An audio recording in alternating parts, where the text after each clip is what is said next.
Good morning, everyone. Thank you for joining the CCIH virtual conference. Our discussion today is an extremely important topic, ethical obligations in supply chain in humanitarian settings. We'll wait a couple of minutes to allow people to join, and we'll keep you posted.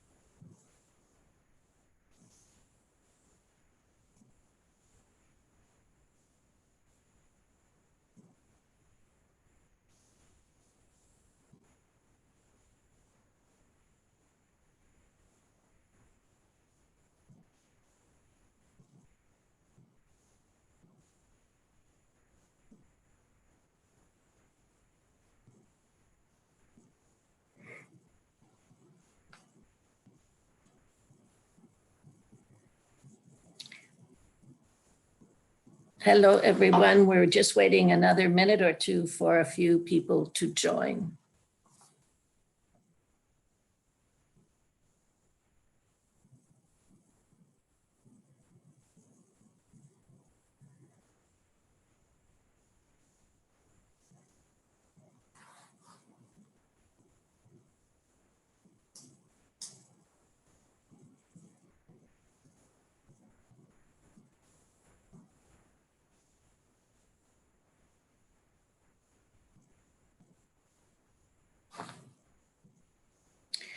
So I think we are going to get started now.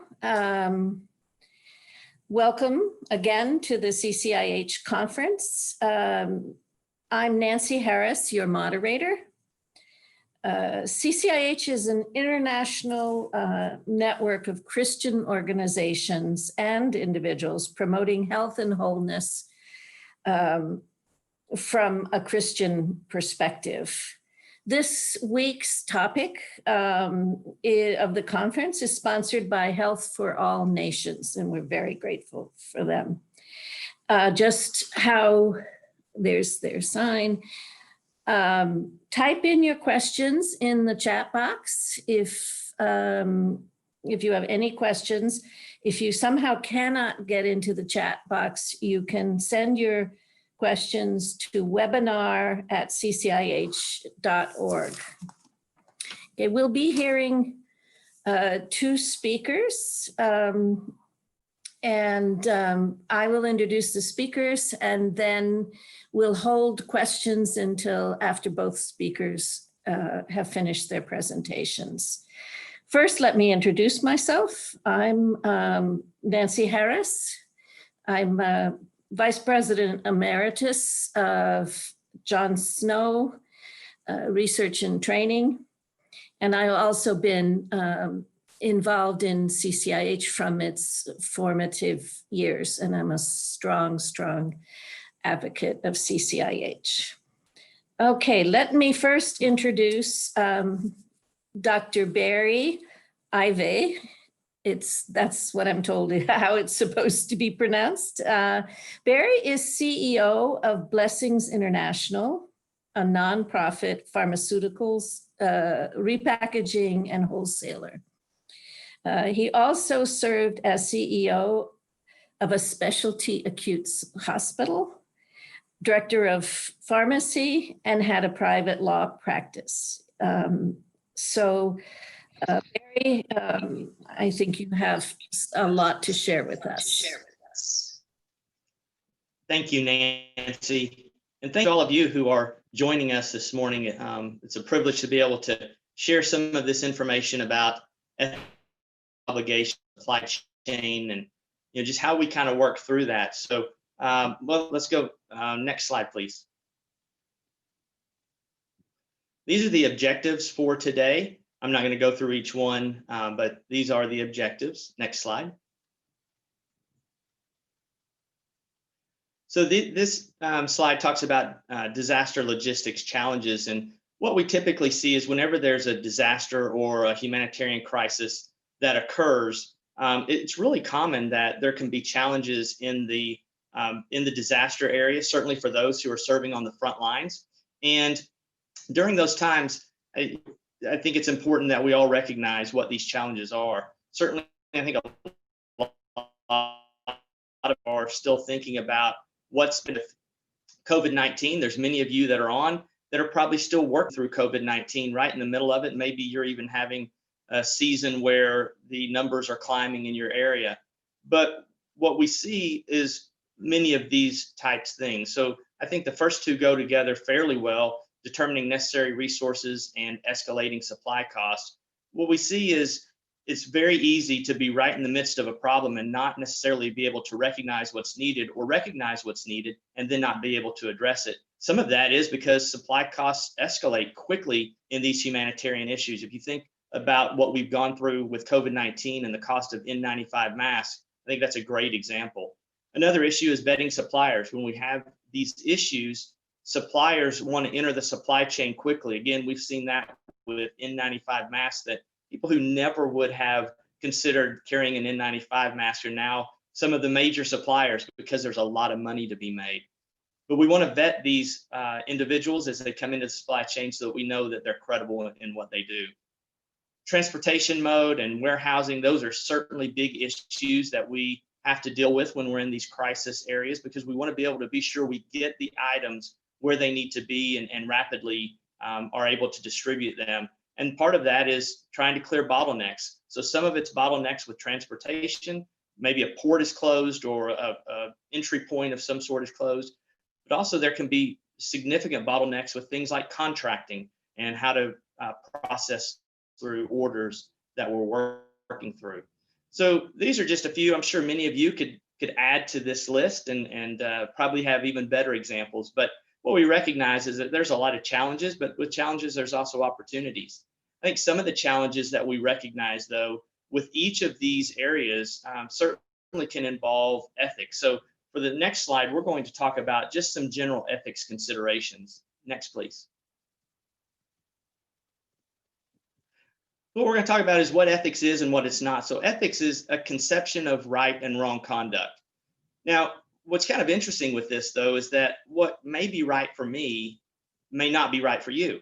And so even with that conception, we can see things differently. And so probably the last point on the slide relates back to all four of the top points, is that ethics is not an opinion. So we do have structure for ethical considerations. Things like there's ethical theories like deontology and autonomy and consequentialism. So those are some fancy terms, but they all do mean something. And what they essentially all mean is that when we put a framework of ethics together, we then have the opportunity to come up with a pathway through determining what is best and how best to do it. Ethics is also a consideration, and again, what's fair for me may not be fair for you, but if we try to look at it from a general perspective, we can usually come to some common terms and some common ground on these type things. Next, please. So ethics also involves these issues. And if you think back to just the last slide that I had, something like integrity, we can look at what's fair and just, and we can look at what's right and wrong, and we can come up with ways to have integrity in our processes. Same with professionalism, impartiality and fairness. Certainly, if it's fair and just, then it's going to be fair in that process. High standards, things like transparency and accountability and performing due diligence. You know, if we're going to vet a new supplier who's entered the supply chain, then we want to perform some sort of due diligence. Then we will have a better opportunity to make sure that that's a good actor that's in the chain of supply. Optimal use of resources is another ethical consideration that we would want to deal with in these humanitarian type crises. And then lastly, compliance with legal and other obligations. We work through something whether we're a supplier or we're a purchaser, we should make sure that we're dealing with local rules and regulations. Maybe it's our country's rules and regulations, the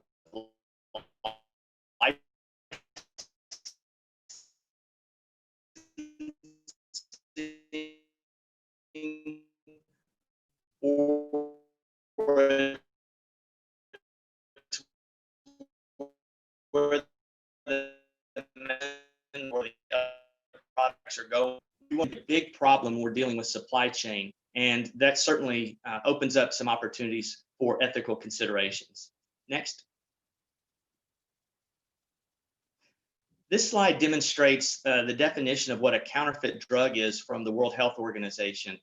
And a couple of key points on the slide. I won't read through all of it, but that for the World Health Organization, they focus on counterfeit medicine being deliberately and fraudulently made. So there's also a whole nother category of substandard medicines, which is important because a substandard medicine is one that's meant to be made well. It just didn't work out that way.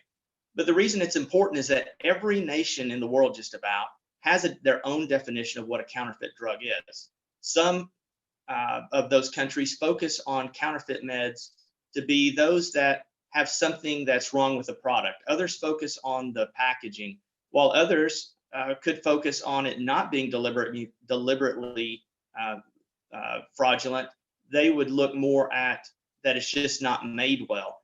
So the reason this is important is it's a little bit difficult to track just how much counterfeiting is going on with all of these different definitions. But what we do know is that counterfeit medicine is a big problem throughout the world, especially in developing nations. And it can be a really big problem, as we'll talk about here in a little bit, in these humanitarian crises, just because there can be such an increase in profit level, and that's when bad people enter the marketplace. Next. So the prevalence of counterfeiting, as I just said, is kind of hard to really define because there's so many different definitions throughout the world of what a counterfeit med is. But this slide shows just a little bit of some numbers that have been created for counterfeiting. So 1% of medicines in developed nations are likely to be counterfeit. So those are nations like the United States and Canada and Great Britain. So throughout those areas, 1%. If you include the developed nations with developing nations and look entirely globally, about 10% of medicines are likely to be counterfeit.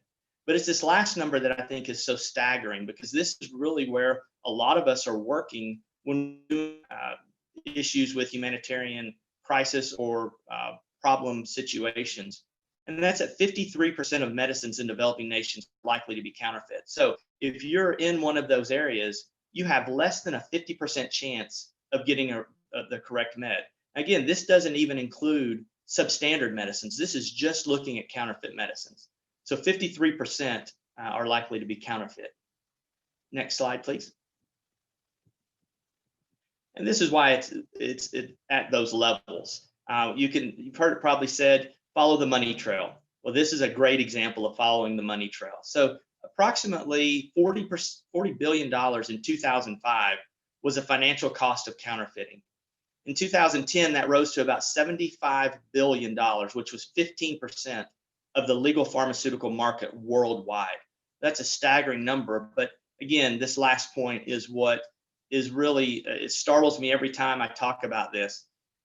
So if you're a bad guy and you want to get involved in counterfeiting or in doing something that's not good, for every $1,000 that's invested, if you go into heroin, you make $20,000. But if you go into counterfeit medicines, you make $400,000 on just $1,000. So 20-fold increase over what happens with heroin. It's staggering. And there's a lot of organized crime that's involved with this. And this is why it is such a profitable business to be involved in. But clearly there's a lot of money issues, but beyond the money, there's a big stake for lives. Next slide, please.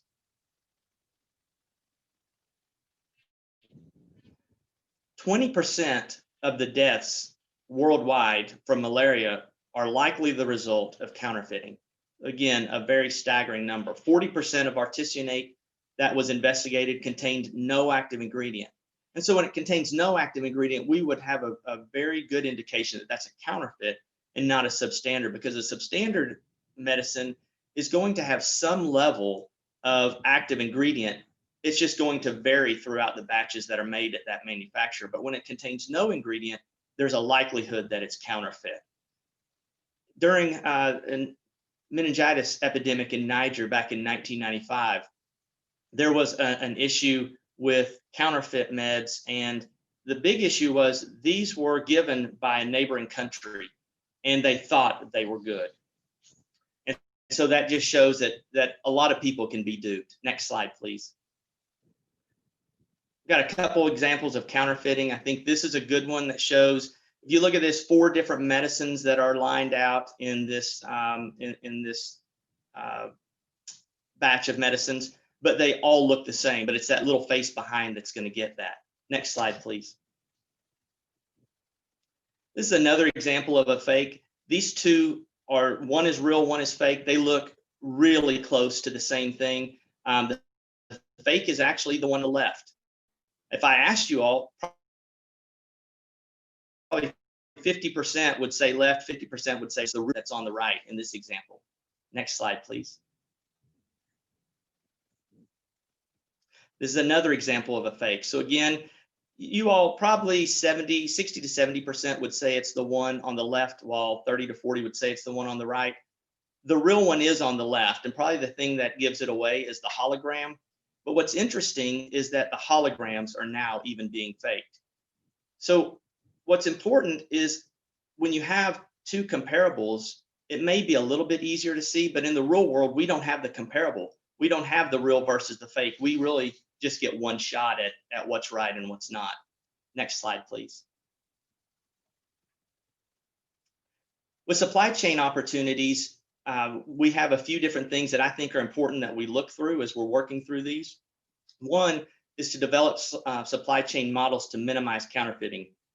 So we've already talked a lot about counterfeiting, but it's clear that when disruptions in supply chain occur, people want to step in so that they can make a profit. And I think as aid organizations, we also want to step in and we want to try to do what's best to try to help the people that are there. But it's important to make sure that the medicines that we're utilizing and that we're providing are good, safe medicines, and we're not providing something just to provide something. I think it's also important to share information and increase collaboration. You know, I certainly know through being in the supply chain, when we have relationships, sometimes we want to really hold those close, because sometimes information is power, and we want to be sure that we protect those relationships that we've spent a long time building. But it's important, if I have something that I know others don't, I should be able to share that and provide that, whether it's information or it's actual product. And that will keep supply chain, at least for a while, it'll keep it more safe. I think other things that we can work with are positioning inventory to support crisis. Now, with medicines, especially when they're manufactured, we know there's already a short time of efficacy, but to the extent we can, it's important to try to get the items that we know are going to need to be utilized close to where they're going to be utilized. We can also develop memorandums of understanding for supply of critical items. Where I think this is important and it could be really helpful is that when supply chain runs low, if we have an MOU that's available, we can probably have a longer supply of what's been out there and at standard prices, rather than seeing those prices escalate from a very early standpoint. And then last, we want to engage community on needs. I think it's a lot of aid agencies would like to say, hey, we sent $1 billion worth of stuff to this area. But as I say, more is not always better. We want to be sure that we're sending the right things. And if we don't engage the community on what they need, then we may be sending the wrong things. When we send the wrong things to areas that are already overburdened, we're just increasing the problems that they already have. I think it's important to not be one of those, and many of you have probably also heard stories about sending things like a box of medicines in, and there's a little bit of box of medicines, but there's also a lot of something like sunscreen to a place like Africa. And the more that we put into that kind of community and that situation, then we're just placing more burdens on them when they're already in a very difficult situation. So engaging them on their needs, I think, is a very helpful way to go. Thank you, Nancy. Thank you, Barry. This is amazing. 53% keeps rattling in my mind, and I can't even process it. My company coined the phrase "no product, no program," but you've coined a new phrase, "fake product, failed program." And I think it's something we need to all think about. We'll move on and take questions later. Our second speaker is Jonathan Kiliko. He is the head of marketing and strategy for MEDS, which stands for Mission for Essential Drugs and Supplies. He oversees partnerships such as the Novartis Access Initiative, and the goal is to ensure that patients have access and quality and affordability of medicines for non-communicable diseases. I'll turn it over to you, Jonathan. Thank you very much, Nancy. And I want to start by greeting you. Good afternoon, good evening, good morning, depending on where you are. Nancy has already introduced the topic. I will be moving walking you through some few slides just to build on what Barry has gone through.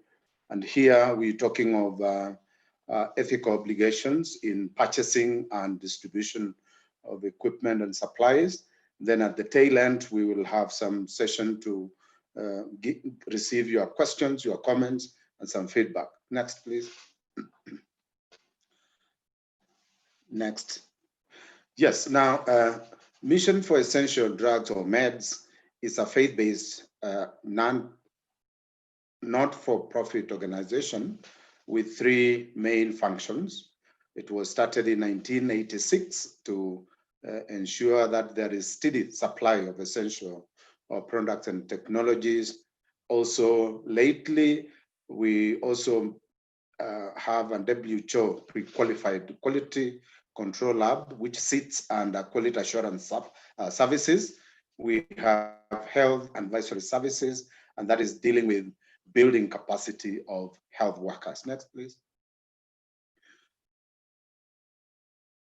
Next. So MEDS, in brief, we're talking of a registered trust of churches in Kenya. And when I talk of churches in Kenya here, we're talking of the Catholic churches and a Kenya Conference of Catholic Bishops. And then we have Protestants and a CHAC, who is a Christian Health Association of Kenya.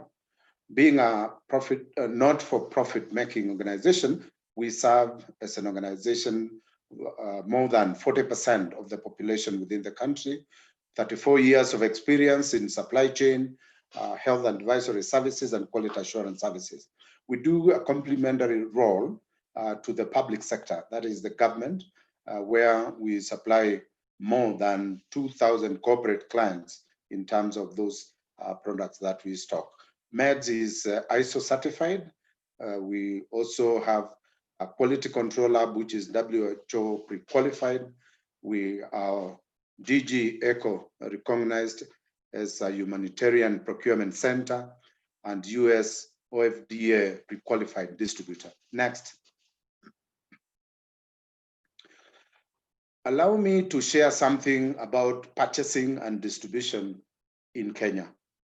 And these supply chains, we have several reaching the patient at the bottom end, where we have the pharmaceutical companies or the suppliers going through either the public sector, represented by KEMSA, Kenya Medical Supplies Authority, or through faith-based, represented by MED, Mission for Essential Drugs and Supplies.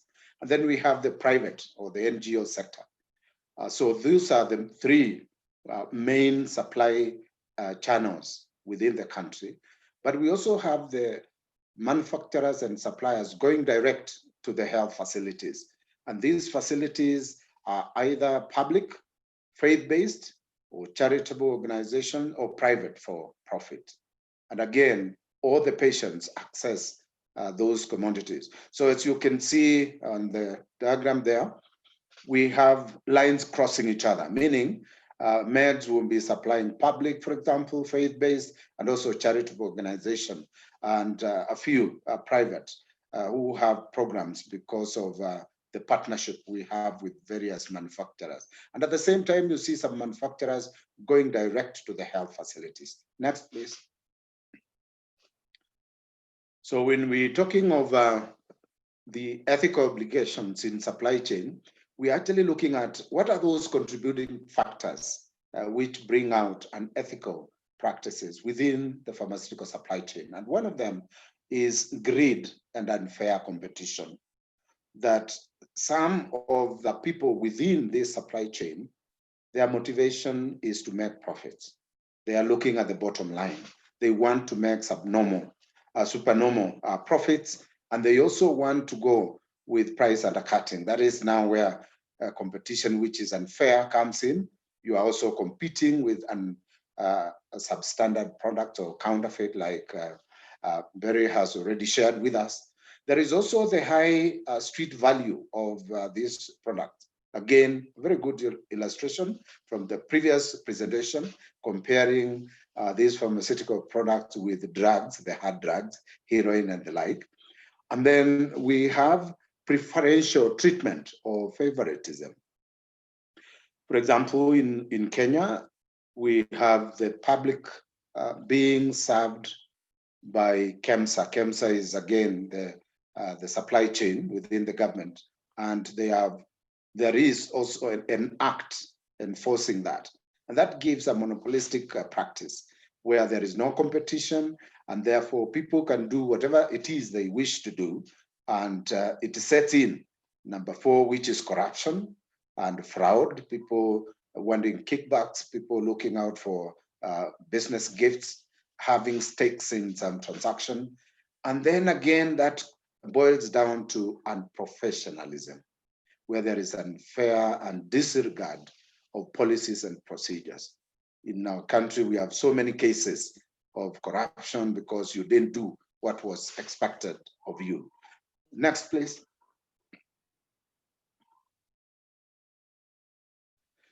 So some of the symptoms of these unethical practices include increased substandard or counterfeit products, because people want to compromise quality and consequently also affect safety, patient safety. So when you see a country flooded with substandard and counterfeit products, yes, it is an area where it's very ripe for unethical practices. And that's how meds came in with a quality assurance lab to ensure that the stocks that move to our clients they adhere to those standards. Then there are also deviations from the correct procedures. People know what is good, what is right, but they just choose not to.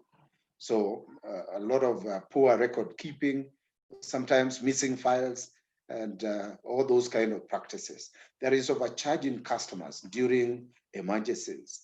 Like if we remember when COVID-19 set in, the personal protective equipment skyrocketed. Their prices were really high. They went above what one could imagine. Now they have stabilized. So there are those people who really wanted to make a kill during those times. Then there was also poor internal controls, no separation of duties, and there is lots of stockouts, lots of shortages.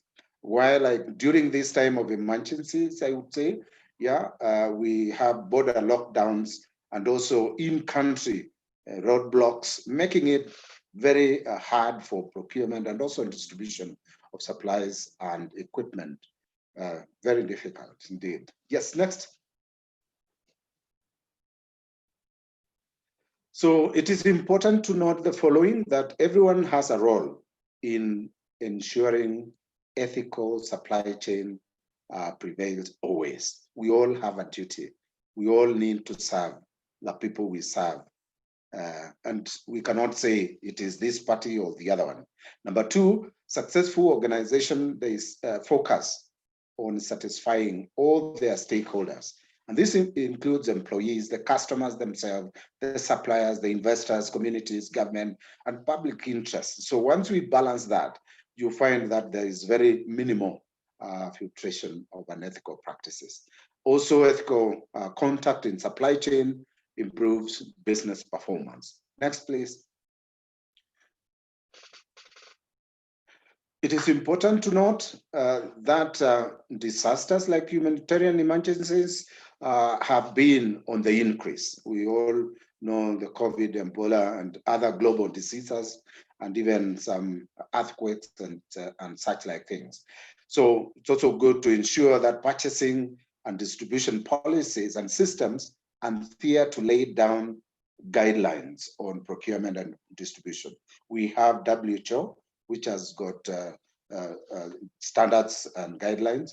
USAID has already issued one, actually dated June 8th, which will guide people during this emergency. And that will help people to move to the last mile, knowing exactly what you've supplied in which area. Again, we need to embrace structural flexibility so that we can adjust during emergencies. We can respond within a short time. Next, please. And in conclusion, I want to say that access to medical supplies and equipment is a life and death issue.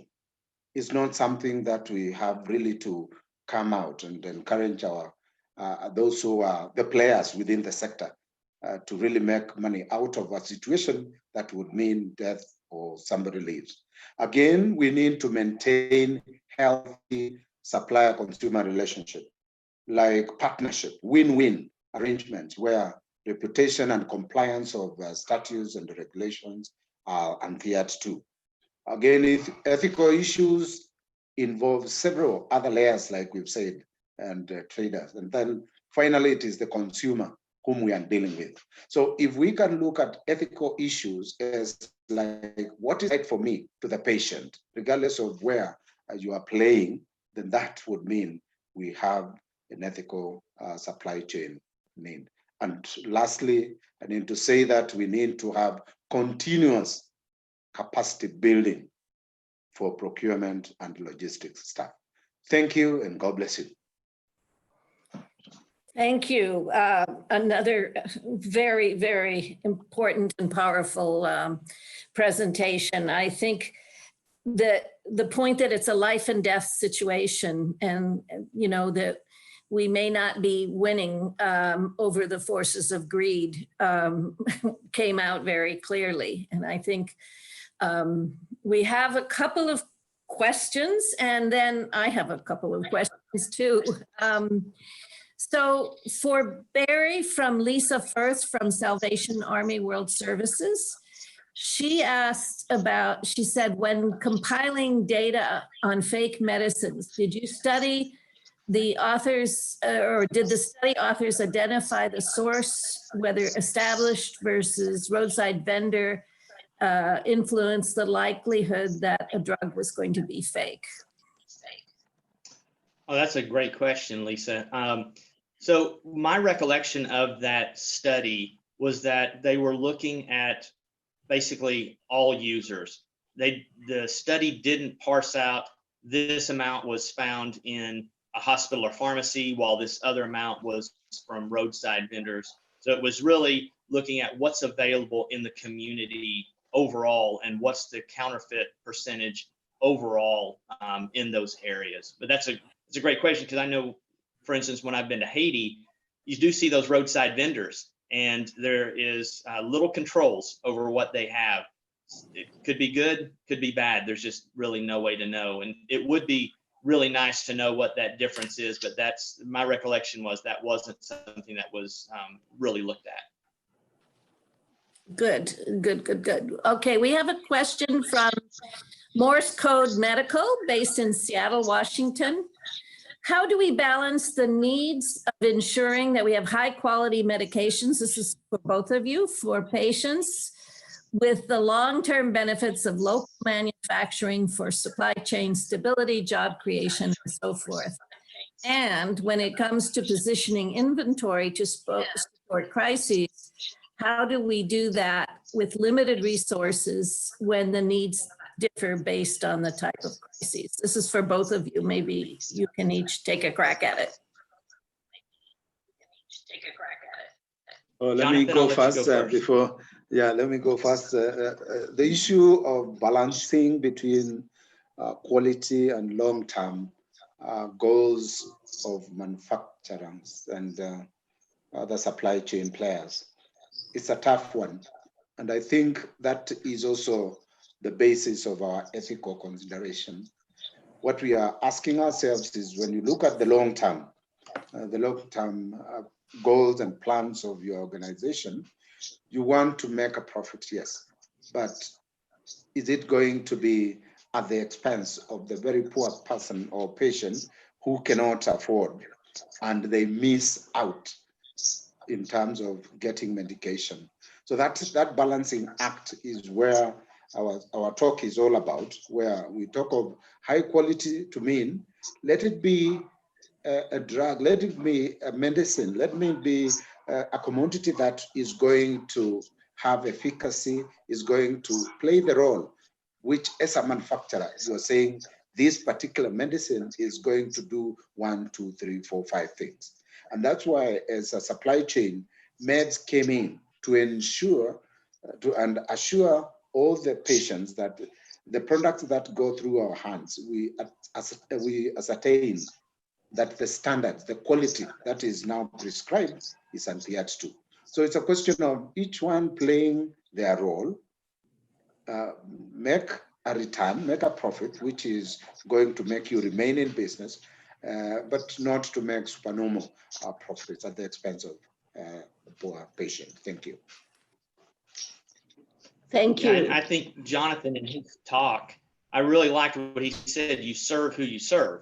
So in some ways you have to determine who is it you're serving in that type of situation. And I think our goal is really to serve the end user. None of us, I think, want to distribute poor quality medicine, because we know that distributing that is going to hurt people. If we go into communities where we're going to help and we hurt people, we're really just making a bad name for ourselves and for NGOs in general. So if we want to help locally, sometimes we have to help by not buying local products if they're not good. And maybe by not buying their local products. Now, let me first say, though, I'm always in favor of helping the local community, because we shouldn't go in and disrupt their economics. But if you have a manufacturer that's making bad stuff and you're not buying from them, they're going to either go out of business or they're going to improve their quality. And then we win both ways on that. Oh, that's now, great. Can you repeat the second question? Maybe Jonathan had the second question, but can you repeat that second question?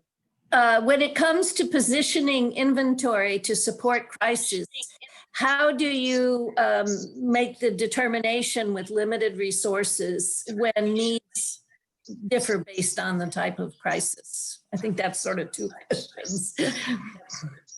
Yeah. Yeah, I think So Jonathan. a quick comment on that. How do we handle it at meds? During emergencies, we try as much as possible not to overstock the supplies. We just purchase what is going to move. We have good relationship with our suppliers. That's why I talked of win-win kind of arrangement, where you pull only that which you require. This is a situation that we also pass on to our clients, to our customers who are health facilities. We saw a big rush during COVID, people coming for face masks in terms of so many cartons, others for ventilators, and not that they had seen a patient, but it is in terms of preparedness. And then now you kind of tie your stocks there. So during emergencies, we encourage all the players to really be responsive. If we want this, please have it, but have it and continue manufacturing the same as we consume to avoid having a situation of dead stocks. Thank you. Well, that's a good, that leads into the next question. Dr. Douglas Huber wants to know, would you comment on shelf life and expiration date issues when positioning adequate supplies for disasters? There's a lot of comment in the humanitarian community about pre-positioning supplies. So how do you balance that with the shelf life and expiration dates. Either one of you wants to comment on that. Yeah, I'll start and then Jonathan can add in. I think what you look for is what are those things that may not have expiration dates, things like supplies, first aid supplies. There's a lot of those that don't have expiration dates that you could pre-position. COVID, I think, is a little different as a virus, but a lot of times we're dealing with other things, typhoons, hurricanes, flooding, those type of different crises that need first aid equipment. So you also certainly, I think Jonathan mentioned this, you do have to look at what the crisis is. When you're dealing with medicines, what I would suggest is looking at those items, things like paracetamol, ibuprofen, that would be needed for many different situations, but could also be used in that community. So you pre-position it and have it available. If it's not utilized, then you find a way to distribute it as it gets closer to its expiration date in that community, knowing that they could still use it, rather than sending something that's going to be an obscure medicine that if it gets close to expiration date, you're going to have to hustle to really find a place to put it, and it's going to be a struggle. Jonathan, you have anything to add? I think you've handled it correctly well. There are those which are perishable, there are those which are not. So like medical supplies, it is something that could be used for something else, another condition, and not necessarily the emergency that has come in. Then those can continue, but of course with an upsurge of the need. I mean, the demand becomes high, and therefore there is also that calls in for a joint effort within the supply chain, from the manufacturer to, should I say, to the patient. Because if we all cooperate and participate, then there will be minimum wastes. But the idea is the supplier doesn't see what is happening at the community level, and now those who are there, the health facilities, are not giving feedback like this is now our demand pattern. So it's a collective responsibility that we really have to ensure there are no stockouts and there are no expiries. So, thank you. Yeah, and I think you hit on a great thing there, trying to minimize waste. I think we would all love to pre-position everything that's needed for every disaster, but you just can't do that. So you try to look at what's most commonly going to be used for multiple situations and just hit on those and work through the rest the best you can. That's great. I have a couple more questions. Two questions from Marjorie Maciera. I think that's how you pronounce her name. How prevalent is counterfeiting among family planning supplies? And how much accountability is available through local legal systems when counterfeit supplies are identified? How difficult is it to catch and prosecute unethical suppliers? Wow, that's a big one. Take it, gentlemen. Well, I thought, Nancy, you would take that for us, but it is a tough one, especially where we're talking of statutes and the legal requirements, because every country has got its own regulatory authority regulating what is coming in country, what is counterfeit and all that. But ask me, Meds has found it a little bit tough in that with our lab, we would do analysis, some of the samples fail, and when they fail, we cannot go reporting to the entire population. We usually report to the relevant authorities in terms of this and this product is not fit because of 1, 2, 3, 4. It remains to be withdrawn.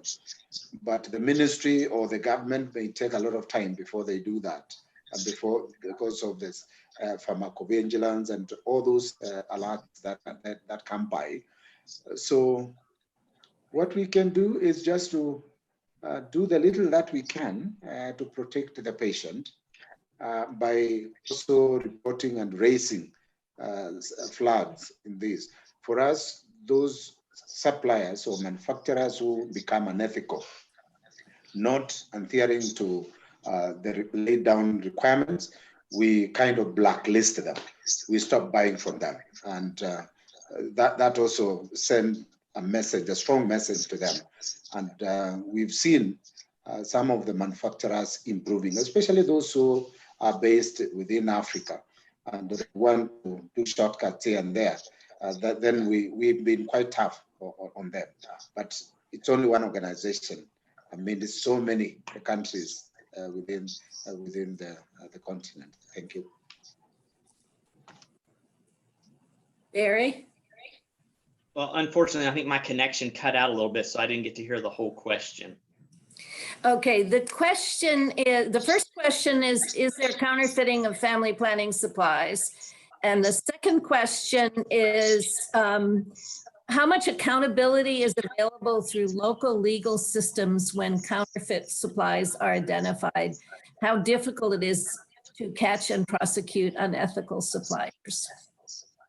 Yeah. Oh, and Jonathan, I think, did a great job of answering that second part. Yeah, there are every country has its own regulatory authority. They differ very much in their abilities and in their interest in this. You know, here in the U.S., it's prosecuted really strongly, and they work hard to find it. In other nations, it can be really difficult because they're overwhelmed and overburdened in their processes already. And I think that's part of why you see that big disparity that I shared earlier on 1% in the developed world compared to 53% in the developing. On the question of family planning, so the answer I would say is yes, there is counterfeit. I have no clue how much it is. I think there's counterfeit in all of these different areas. When you get a high-priced medicine or a high-priced product, there's going to be people who are going to enter the supply chain and try to make a profit. So to say which one it is, I don't know. But I think you, as a provider, you really want to look at who you're utilizing, who you're purchasing from, and not go to someone who hasn't been involved in the process just because they have something available or have it available at a much less expensive price. You want to make sure that you're using trusted sources. Great, thank you. We have another question from CMMB. I'm not sure who at CMB. Oh, Glenn Erickson, sorry. Have you experienced situations of overcorrection whereby patients automatically distrust locally procured medicines, even if their efficacy has been proven? How have you dealt with this?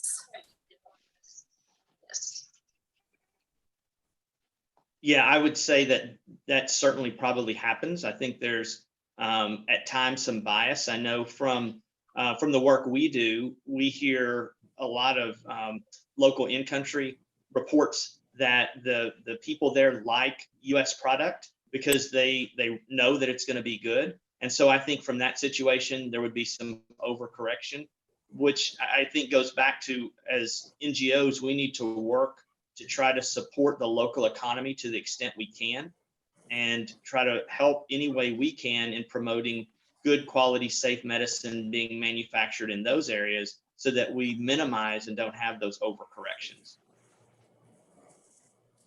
Great. Jonathan, did you have something to add on that?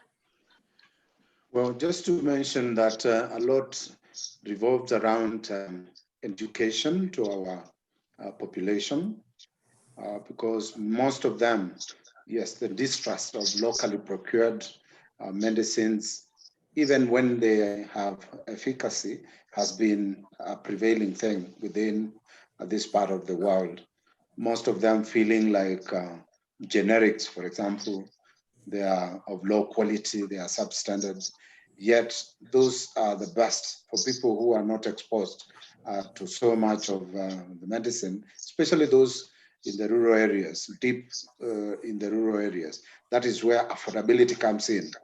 And others, they continue paying huge sums of branded products just for the sake of, yes, I am on this particular medicine. So what we've been doing in country is one, trying to carry out some messages in the local dailies and also some TV interviews like what we could be now chatting here, and trying to show the population that you don't have to mistrust this. And for sure, some of them who really could not afford the branded, they still get well and they move on. So it's again a continuous education to those who are consuming it, because they don't know the chemist behind the medicine which they are taking. But it's just that kind of, I would say it's more of, what is it, a perception than a reality. Thank you. Yeah. Okay, this is from Mona Bormett. I don't know if it's from her, but I think it is. How can we ethically define fair price and profits when development costs are high and resources are low? I would love to see multi-stakeholder collaboration to define this. Do we know if this is being done? Who's going to? Well, that's a tough one. I know I provoked that kind of question. Let me attempt to say that fair price or fair profit is relative. Let me start from there. Relative in the sense that you have to compare with what are your production costs. I mean, total. How much has it cost you to bring this product into the shelves, into the market? And then you just give a considerable amount in terms of markup, depending on your overheads, because you should now feel that what I've done, I've just served humanity by doing that. But you find a situation where the manufacturing costs are very low, and somebody is almost tempted to multiply by 100%. I mean, you just double. So that is now where we are talking. Where are our morals? Why would we go that direction? Because now if the manufacturer is doing that, and you can imagine the middleman who becomes the distributor, the agent in country, they also want to make something out of the same medicine. And then the suppliers, like even the health facility, it has to pay its workers. So by the time the same medicine reaches the patient, it is now, we're talking of more, almost close to 10 times of what, or 5 times, or whatever times, the actual cost of doing it. So when I talk of multi-sector collaboration here, I'm saying, how can we agree from the source, upstream and downstream, up to how can we link the manufacturer to the patient? That's the question I'm asking. There are so many middle men or middle traders in between. How can you take just a little to keep you going for the sake of the patient? Not that you will take so many years to make it, like, to become, to really keep on increasing and expanding. Because yes, multinational companies, they are expanding great numbers, but the patient there suffering. Insurance, if it is not there, you can't access some of those medicines. And thank you. I just want to rest it there. Maybe Barry has got a comment to make also. Well, yeah. So if you look at fairness, I think we could all agree that Martin Shkreli taking Daraprim from $13.50 a tablet to $750. Well, that's not fair. So there's one end. The other side that's not fair is only making enough to invest in what the actual cost of the medicine is and not be able to pay staff or pay overhead. That's not fair on the far other end. So fair is somewhere in the middle, and that's a moving target, as Jonathan said. There's a lot of components that I think we don't think about when we look at the cost of bringing that drug to the market, whether it's a new medicine that's had to have a lot of research, and then all the other overhead for all the medicines that never made it. That's something that we don't look at, we don't talk about, but there's a lot of failures that the drug companies still have to find a way to recoup their costs for. So we want people in the supply chain to be able to pay staff, pay overhead, pay those things. But as certainly as NGOs, we just want to do it at the level where we can continue to maintain what we're doing. And then fairness, it's a moving target. Nancy, if you allow me, before you switch to the next question, I just want to add, because the last part of the question is, do you know of this being done? And the answer I would say is yes, it's being done. I want to share just briefly what MEDS has been doing.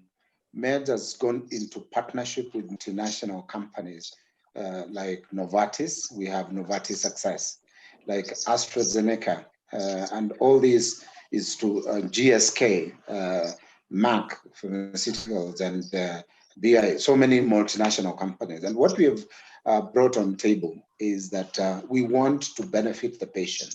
We want these good products to reach the base of the pyramid, those people who cannot afford. And that's how Novartis came up with $1 per month per patient. And that really has worked because all the players within the supply chain, that is meds and the health facilities, we have almost like capped the amount we are going to sell to the next level. And the patients, yeah, you can imagine, more than half or even more than 10 times, and they're still in business. So that is now where fairness comes in, like almost giving back to the community, but you should not give it back to the community at the expense of you being in business and you also making further research and development. Thank you.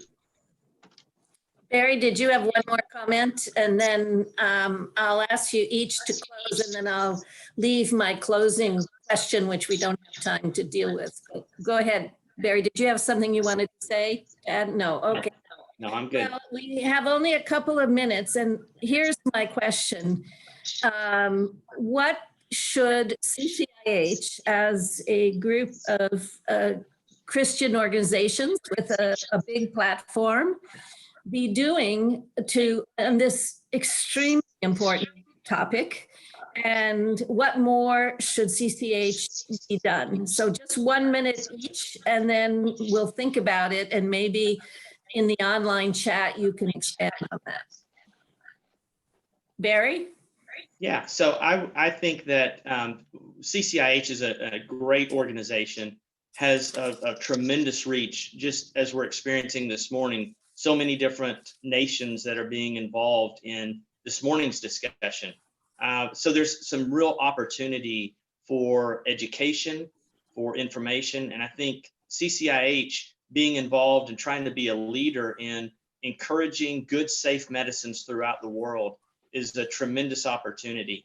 Again, with the reach that CCIH has, I think there's some real opportunities to work directly with NGOs that are in the supply chain, that are, just like us at Blessings International and with Jonathan at Meds.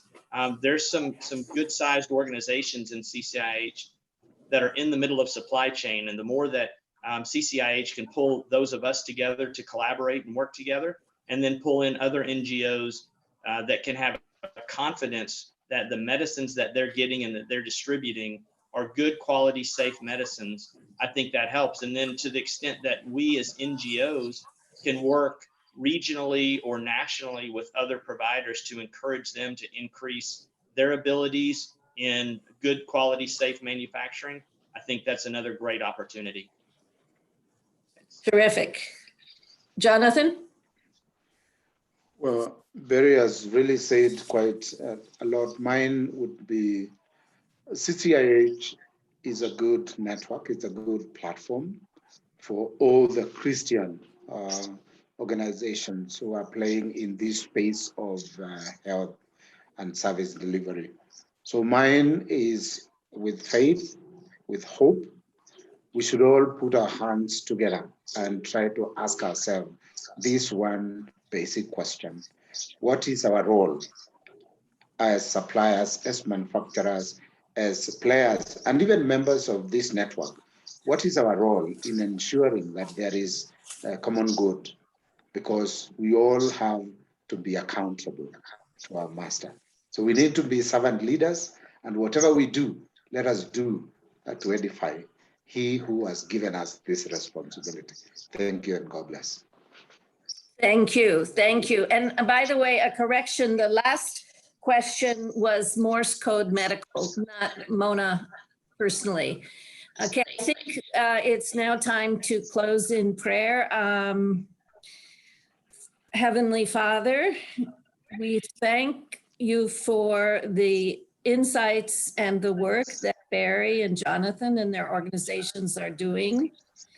And we pray that at every stage of the supply chain, from the supplier who supplies it to the manufacturer, people are responsible for getting essential drugs to the most in need, will be ethical and inspired and guided by the highest principles. We pray that supply chains to humanitarian settings will hold steady in these difficult times. And we hope that everyone involved will participate fully. Amen. Amen. Amen. Thank you.